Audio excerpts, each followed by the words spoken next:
Juga Pak Prabowo Subianto, saya kasih tahu Pak. Jadi orang yang membuat pagar itu bukan nelayan. Mana ada nelayan membuat pagar yang menyusahkan hidup mereka. Nelayan nggak mungkin bisa bikin pagar sampai 30 km. Panjangnya 30 km itu dari mana duitnya? Harus sewa eskavator.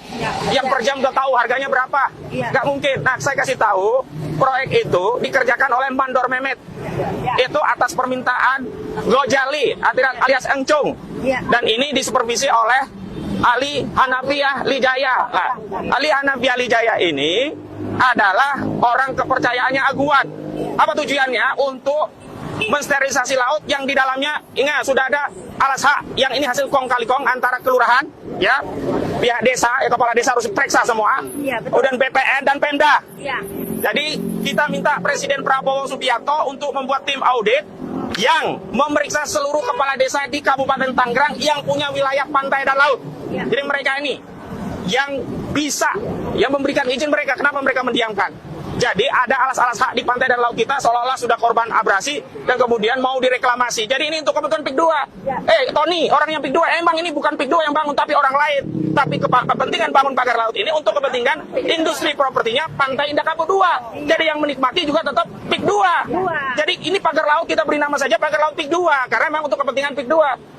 Jadi jangan Tony ini ya berdalihnya seperti Aguan, sama seperti Aguan. Wawancara Tempo katanya di bawah banyak mafia. Kami tidak tahu. Iya banyak mafia tanah, tapi ujungnya tanah itu kan dipakai oleh apa? Agung Sedayu untuk proyek industri properti yang mereka untung beliung cuan besar dari proyek itu. Sementara asas produksinya tanah yang diperoleh dari menindas, merampas tanah rakyat. Bagaimana nggak merampas? Dipaksa dijual 30.000, 50.000. Begitu sudah jadi tanah kapling dijual 30 juta rupiah per meter. Saya berulang kali sebut itu perampasan karena rakyat tidak ridho, kecuali mereka menjual dengan ridho. Gimana mau ridho? Tiba-tiba diuruk belum dibayar, bayar sebagian. Ini semua adalah kezoliman terhadap rakyat Banten. Ya, jadi jangan berdalih lagi dan mohon maaf. Ya DKP Departemen Kelautan, Dinas Kelautan dan Perikanan Banten itu sudah dilapori masyarakat sejak lama. Sejak pagar itu baru 7 km.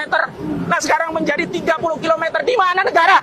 Di mana negara? Posisi negara untuk melindungi rakyatnya? Masa nggak tahu? Nelayan yang menjadi korban, negara diam.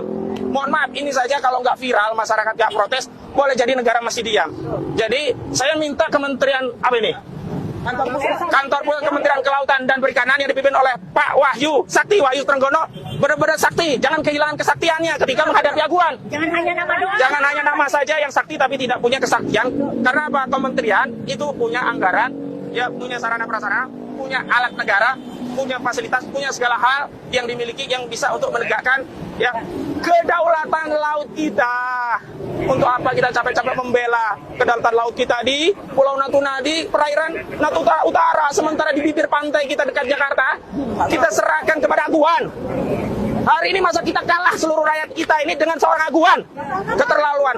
Dan mohon Pak Prabowo, kasihanilah rakyat. Jangan sampai rakyat ini kehilangan harapan. Jangan sampai rakyat menderita. Rakyat ini butuh pemimpin. Hari ini rakyat merasa menjadi yatim piatu, Pak Prabowo. Punya presiden seperti tidak punya presiden. Punya presiden kok yang rasanya jadi presiden malah saudara Joko Widodo. Luar biasa Pak Prabowo. Sampai kapan lagi rakyat akan